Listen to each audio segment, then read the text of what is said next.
Olá, minha Paraíba, muito boa tarde. Quarta-feira, dia 28 de junho de 2023. Estamos ao vivo, começando aqui mais um Rede Verdade para você que acompanha a programação da sua TV Arapuã. Olha só, quando ela foi criada em 1928, ainda na gestão do então presidente Washington Luiz, ela era chamada de Polícia das Estradas. Foi em 1945 que ela ganhou o nome que é usado ainda hoje, Polícia Rodoviária Federal, que cuida e fiscaliza e acompanha nossas rodovias aqui no país como um todo. Vamos bater um papo, mergulhar sobre a atuação da PRF aqui na Paraíba hoje. O meu convidado é o superintendente da PRF na Paraíba, Pedro Ivo, que está aqui conosco. Pedro, muito boa tarde, seja muito bem-vindo. Em nome de toda a equipe aí da Polícia Rodoviária Federal da Paraíba, obrigado pela sua presença aqui no Rede Verdade, viu? Boa tarde. Boa tarde a todos. É sempre um prazer a gente estar aqui batendo esse papo para contar um pouco da história da PRF, né, e como é a nossa atuação no dia a dia. Bacana, vamos conversar sobre isso muito. Antes, lhe convido para acompanhar essa informação da manhã de hoje. O governador João Azevedo, foi publicado no Diário Oficial do Estado, o governador João Azevedo decretou o estado de emergência em saúde pública aqui na Paraíba, em função dos casos de síndrome gripais aqui no estado. Nossa equipe entrevistou o governador sobre o propósito dessa decisão aqui na Paraíba.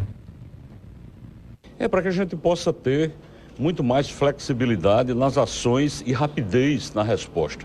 O governo do estado, nesses últimos dias, tem feito uma ação muito forte, não só na campanha de vacinação, porque é fundamental e continuamos insistindo para que a população se vacine, vá aos postos de saúde, se vacine, porque a síndrome respiratória grave ainda está ocorrendo, são muitos casos, e fazer com que a gente tenha a resposta mais rápida, você precisa ter essa condição. Esse decreto vai nessa direção porque algumas medidas precisam ser tomadas, abertura de leitos, às vezes, aquisição de um medicamento rápido, e a gente precisa estar nessa condição. Por isso que esse decreto, mas as providências já vem sendo tomadas há muito tempo. Nós já abrimos mais de 40 leitos de UTI pela Paraíba toda para atender a essa demanda que é constante e que, volto a dizer, e eu apelo a consciência dos pais para que levem suas crianças para vacinar, e os adultos que ainda não complementaram o segundo ciclo de vacinas com relação à Covid, com relação à influenza, que procure os postos de saúde para se vacinar. Tá aí o registro da informação. Bom, Pedro Ivo, superintendente da PRF aqui na Paraíba. Quando é que você entrou aí nos quadros da PRF, Pedro? Eu sou PRF desde 2009. 2009, quando você entrou no concurso em 2009. Eu entrei, trabalhei no Pará, na Floresta Amazônica, morei em Santarém, trabalhei ali na região de Itaituba. Depois fui removido para o Paraná, trabalhei... Esse tempo todo até chegar na Paraíba? Isso, aí trabalhei na fronteira, trabalhei, né, na região sul do Brasil. E depois, em 2013, eu retornei aqui para João Pessoa, que é a minha cidade natal, eu sou de João Pessoa. E trabalhei aqui no estado inteiro, né? Sempre trabalhei. Em 2003, são 10 anos, você tomou posse como superintendente quando? Em março desse ano. Em março você assumiu em março desse ano na PRF. Qual é o tamanho, para a gente ter uma noção, do nosso telespectador ter uma noção, qual é o tamanho da PRF aqui na Paraíba, Pedro? E qual é a área de atuação dela, assim, a quantidade de estradas, enfim, que vocês atuam? No Brasil, temos aproximadamente 75 mil, né, quilômetros de rodovias federais. Sob a responsabilidade do olhar da PRF. Da Polícia Rodoviária Federal. Na Paraíba, chega perto de 1.300 quilômetros. São 12 rodovias federais. 12 rodovias federais na Paraíba. 1.300 quilômetros que vocês tomam conta. Aí eu lhe pergunto, tem efetivo para isso e tem equipamento? Como é que vocês estão do ponto de vista de RH e de estrutura atualmente aqui na Paraíba? Sim. Luiz, de efetivo nós estamos sempre aquém. Porque a polícia cresceu muito, né? A PRF no Brasil cresceu muito e na Paraíba também, né? Nós conseguimos, devido à nossa capacitação, à nossa técnica, com o tempo as atribuições foram chegando. Aumentando. Né? Aumentando. Mas o efetivo não aumentou na mesma proporção, né? Por exemplo, temos hoje 313 policiais trabalhando. Só que se você colocar aí, né, férias, né, que todo trabalhador, o policial, ele é um trabalhador.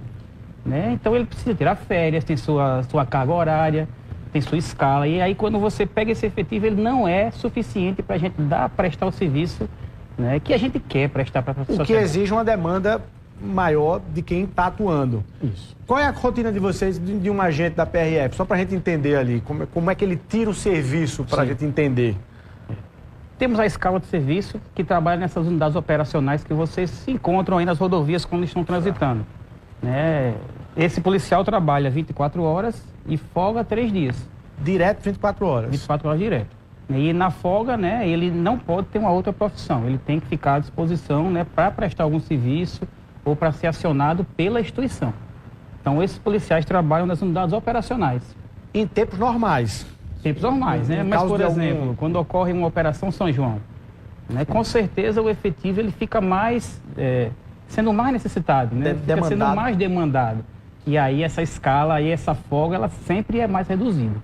Ou seja, um concurso público cairia muito bem.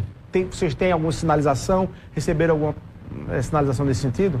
Nós temos aprovados no último concurso ainda. Ainda chamando? Ainda temos, né, estamos esperando que ocorra mais um curso de formação, né, até para quem, né, tem interesse em entrar na PRF, né, provavelmente no próximo ano surge um concurso, né, eu sou estou superintendente, né, sou PRF já há 14 anos, mas recomendo demais a profissão. Olha só. Né, eu acho que você, Luiz, presta um serviço à sociedade que ele é único. Nosso objetivo como instituição é salvar vidas. Então, mesmo eu que trabalho na parte administrativa, né, na parte de gestão, tudo que nós pensamos no dia a dia é salvar vidas. E nosso policial na ronda, que vocês encontram aí em fiscalizações também. Então é uma atribuição, é uma instituição, né, que merece, né, ter pessoas e merece ser valorizada. E eu digo sempre, a gente tem o costume de olhar a PRF como um obstáculo dentro da sua viagem, né? Porque será que eu estou todo regularizado aqui para fazer? E tem a PRF como obstáculo, mas na verdade a PRF, na maioria dos casos, é um grande ponto de salvação mesmo ali, de algum problema que você tem na estrada. Eu particularmente já passei por isso e foi na PRF que eu encontrei ali toda a assistência e todo o retorno. Vamos falar sobre isso também, mas para a gente ter uma noção da Paraíba, especificamente, quais são os trechos aqui na Paraíba mais perigosos, Pedro? Aí faz um retrato para a gente, tanto do ponto de vista de perigosos, do ponto de vista de acidentes mesmo, quanto de rotas de crimes. Aí são dois espaços aí. Quais são os trechos aqui? Qual é o diagnóstico das estradas na Paraíba? São boas estradas, não são? Enfim. Sim. Para contextualizar, né, a PRF ela tem a atribuição de segurança viária, né, que é tratar para que as pessoas não se lesionem no trânsito, e tem a atribuição de segurança pública do combate à criminalidade. Né? Com relação a acidentes, né, temos trechos muito críticos em João Pessoa, principalmente, na região metropolitana de João Pessoa. Então pegamos aqui do quilômetro 0 de Cabedelo até o quilômetro 40, ali nas proximidades da Alpargatas, que são trechos críticos de acidente, inclusive já estiveram entre os 100 mais perigosos do Brasil. E aquele trecho ali próximo a Alpargatas, né? Do 0 ao 40, né, que vai lá do Porto até Alpargatas. Por que isso? Porque a rodovia, com o tempo, ela foi cruzando as cidades. As cidades engoliram as rodovias. Vira uma via urbana, praticamente. Vira a principal via urbana de Cabedelo. Vira uma das principais vias, ruas, avenidas de João Pessoa. E aí todo o trânsito, todos os valores da sociedade, eles desembocam na rodovia. Então, o que você percebe é que, como você falou, né, as pessoas veem a PRF como fiscalização. Mas começa muito antes disso a polícia. Começa com prevenção, em saber quais pessoas estão ali transitando e como evitar que o comportamento da pessoa não cause acidentes. Então, na Paraíba, essa região metropolitana é um trecho muito crítico. É o trecho mais difícil. Né? E nos últimos anos nós tivemos um problema aqui nesse trecho, que foi a triplicação. Essa obra, o que é que está acontecendo? Qual é o entrave e qual foi a demanda que vocês tiveram a mais por causa dessa obra? Luiz, esse trecho, né, e até para a população entender, né, são já 7 anos de obra, né, tivemos 19 mortes, né, o que são muitas pessoas.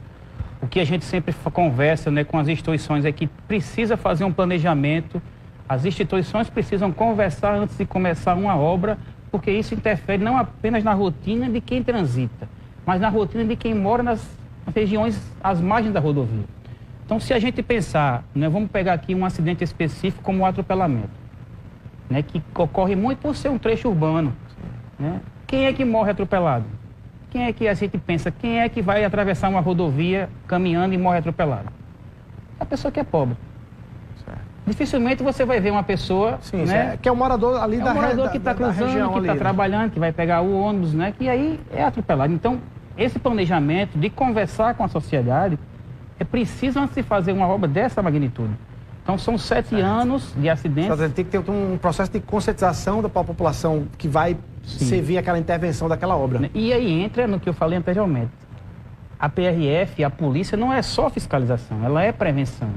É preciso esse caráter educativo, não só da PRF, de qualquer policiamento, de qualquer instituição que trabalhe com trânsito, ele tem que trabalhar a educação da população. E aí quando você vem com uma intervenção forte numa localidade, como é uma triplicação, se não houver esse processo de conversa, de convencimento, de que ali vai haver uma intervenção que vai complicar o trânsito, ocorre mortes e ocorrem manifestações. E que é condizente com... E ali você precisou fazer um movimento diferenciado para atender essa obra da triplicação enquanto ela está em curso? De início, né? Tirando policiais de outros locais, inclusive. No início, né, foi uma empresa, né, que era contratada, né? Isso aí já não cabe a nós, isso aí já é uma atribuição do DENIT. Isso. Depois essa obra passou para o Exército, né? O que é que compete a gente? Né? Além de aumentar a fiscalização de rondas, né, de presença no trecho, é tentar fiscalizar com que essa sinalização seja condizente com o local. Só que essa obra ela é dinâmica, né? Diariamente ela muda. Né? Então foi preciso trazer efetivo de outros postos, né? Deixar de atender algumas ocorrências, concentrar a nossa rotina operacional para aquela localidade. E aí isso interfere na nossa rotina e interfere, né, no nosso dia a dia. E aí, consequentemente, o serviço que seria de uma forma passa a ser de outra. Agora, as pessoas ali, qual é o problema ali? Como PRF, você indicaria para os órgãos responsáveis? Problema de sinalização ali, tem problema de sinalização para que as pessoas entendam? Quais são as orientações para quem transita muito nesse trecho das obras da triplicação? As pessoas, né? Certo. Os usuários. Primeiramente, atenção.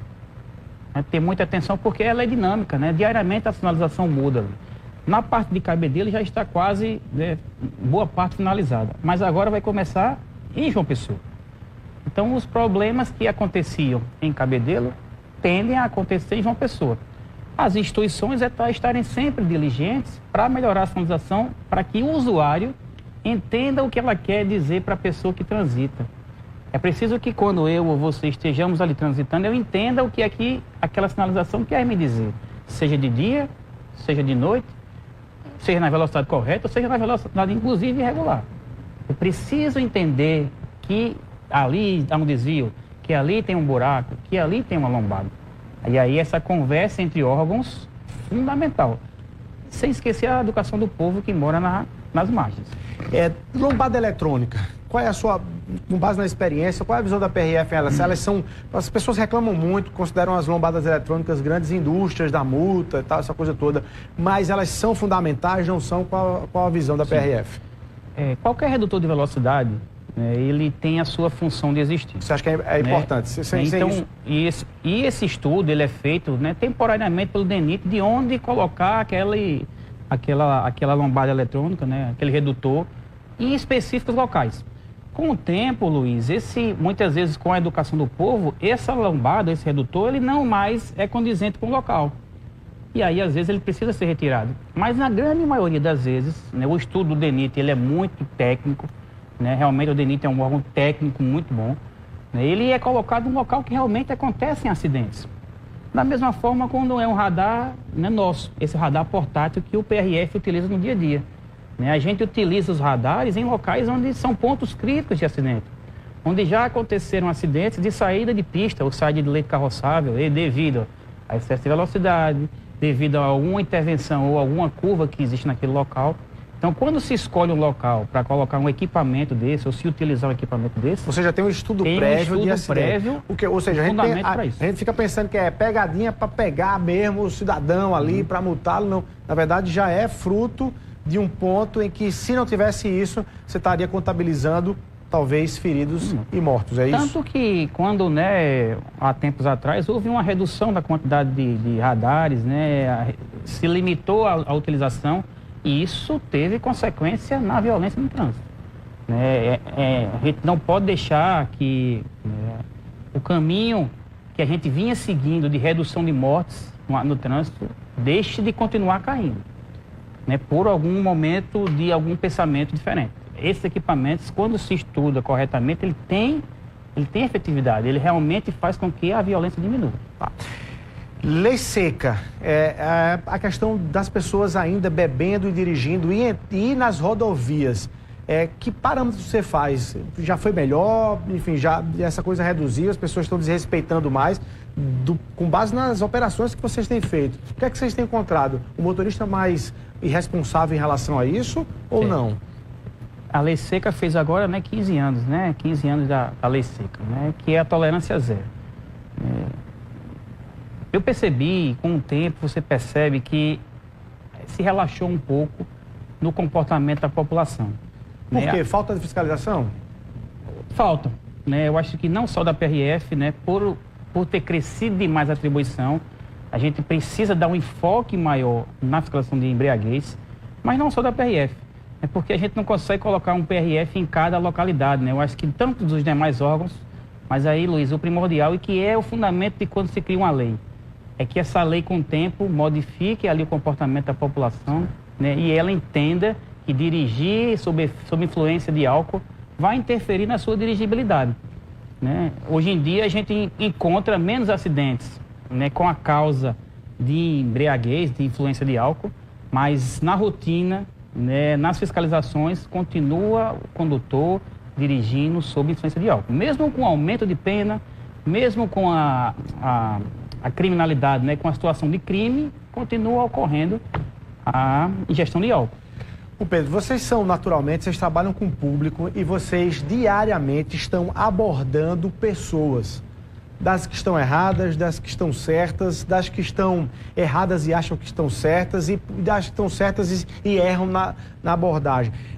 Vocês são treinados para controlar esse limite daquilo que é abuso do poder e daquilo que é, enfim, do ponto de vista da reação das pessoas que são abordadas. Ninguém gosta de que o carro seja parado, veja aquilo. Qual é o dia a dia? Isso gera um estresse para essa relação de vocês como profissionais das rodovias desse país? Até para começar a minha resposta, né, eu acho que a gente pode falar sobre a saúde mental de profissionais policiais, né? A cada momento que você faz uma abordagem é um momento de tensão, né? Você não sabe quem está ali naquele veículo. Você não sabe se é uma pessoa, né, com sua família, mas também se é uma pessoa numa situação de crime. Mal intencionada ou... Né?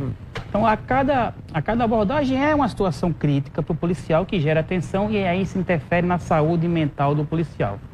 Né? Tanto que a gente, mesmo com as capacitações que temos, né, anualmente temos capacitação de abordagem. Né? Como você abordar o usuário de forma cortês, como você abordar o usuário, né, o condutor, de forma com urbanidade, né, dentro de uma segurança da equipe para evitar ocorrências.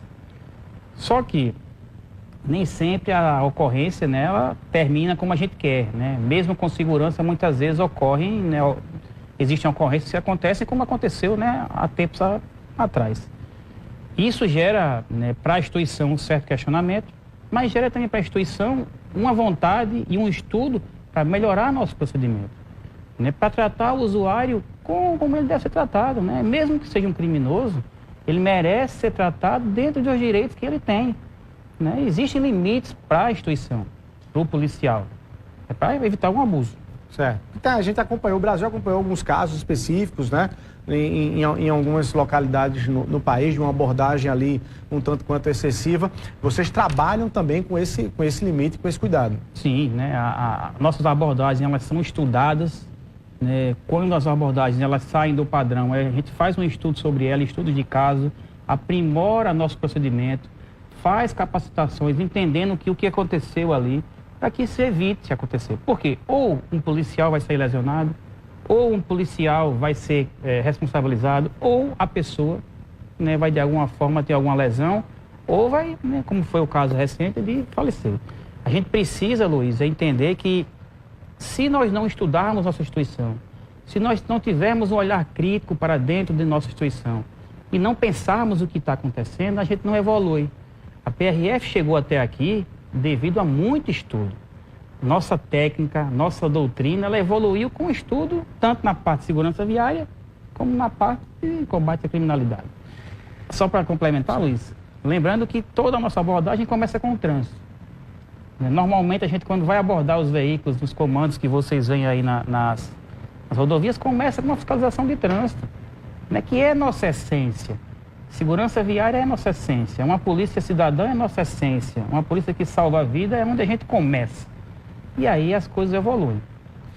Quais são hoje, para quem está acompanhando a gente, olha, quais são hoje os casos mais comuns de apreensões de veículos, do ponto de vista, falta do pagamento aí do licenciamento, do IPVA, tal, dos impostos em si, são itens de segurança, qual é a orientação que você dá assim, nesse sentido, com base nos números que vocês têm?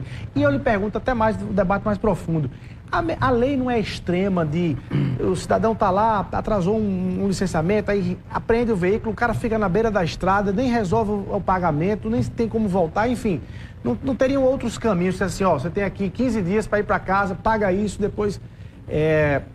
qual é o índice maior de apreensão, de dificuldade de quem vai viajar, por causa de não ter medo da PRF? Não precisam ter medo da PRF, pessoal. A PRF é uma polícia, né, que...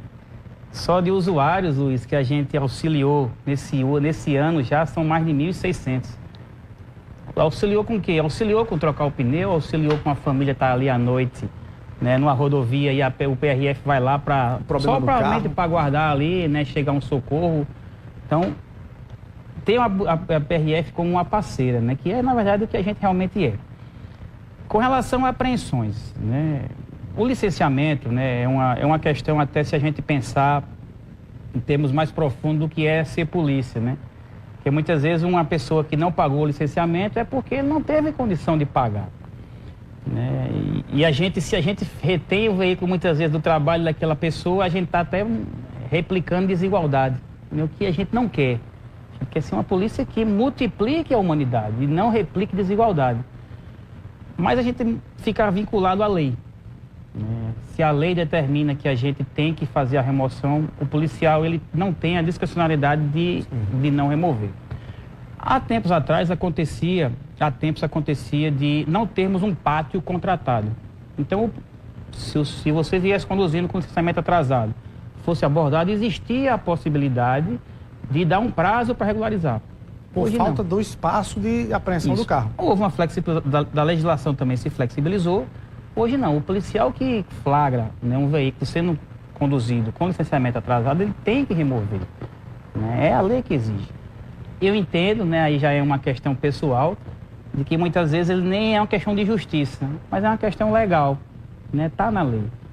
A discussão de como flexibilizar, a gente leva para cima, né? Mas aí são os legisladores que têm que pensar, inclusive, na condição social da população, do país, né? Se realmente é necessário você ficar com o veículo. Quantas apreensões vocês já fizeram em 2023, mais ou menos? Se é aproximado, você já tem, é um número grande. São muitos. Agora, eu tenho, né, bem claro, assim, quais são as principais, né? O licenciamento é uma das principais. Licenciamento é o principal. Mas o nosso foco, Luiz, não é nem tanto a questão tributária, nem de taxas, mas sim a questão de segurança viária. O que o policial olha inicialmente é se o veículo tem condição de transitar com segurança. E não levar risco. Mas só para saber, para curiosidade das pessoas, vocês têm equipamento tecnológico hoje e o sistema de informatização conectado com os Detrans, enfim, com a Secretaria de Receita, que você consegue bater o olho ali na fotozinha, na placa do carro e conseguir saber já a vida toda daquele veículo e daquele condutor, quando ele naturalmente apresentar. É isso? Vocês hoje não adianta o cara dizer, não, mas esse carro não sei o quê, vocês têm isso. Sim. Bastante passou do lado, a viatura passou do lado, não precisa nem da blitz necessariamente, é isso? Com certeza, né? Com o tempo, uma grande evolução que a PRF teve foi a evolução tecnológica. Então, no nosso aparelho celular, nós conseguimos constatar a história do veículo praticamente desde a sua saída da montadora. Então, chegamos até a consulta do licenciamento anual, porque somos interligados aos Detrans de todo o Brasil. Esse intercâmbio, essa ligação entre os órgãos é fundamental não apenas para a questão de fiscalização de trânsito, mas também para a fiscalização de crimes. Por exemplo, nossa parceria com a Secretaria de Fazenda. né, que é sensacional. Todo dia aprendemos, né, cargas ilícitas, cargas sem o pagamento do tributo, né, ou veículos, né, que foram roubados devido a essa interligação entre os órgãos. Tem o trabalho também de apreensão de drogas, né, de combate ao tráfico e tudo. Vamos falar sobre isso no próximo bloco aqui. A gente vai rapidinho para o intervalo comercial, 1 minutinho só, e a gente volta conversando com o superintendente da PRF aqui na Paraíba, Pedro Ivo. 1 minutinho só.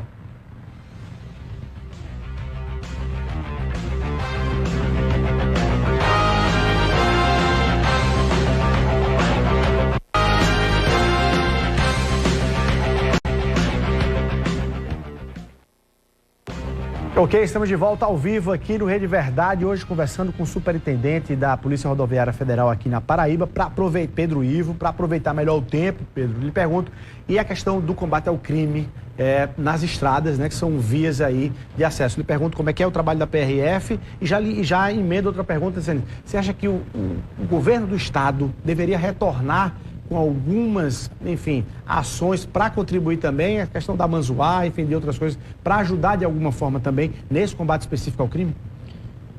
Nossa atuação em conjunto com o Estado, ele é realmente muito boa.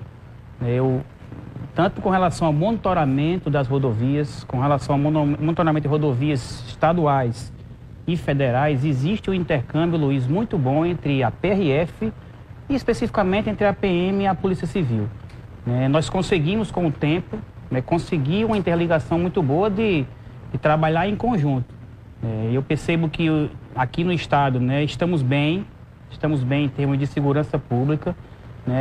O monitoramento, ele vem sendo cada vez mais implementado, inclusive com técnicas, tecnologia avançada com relação a vários estados do Brasil, e isso dá frutos imediatos.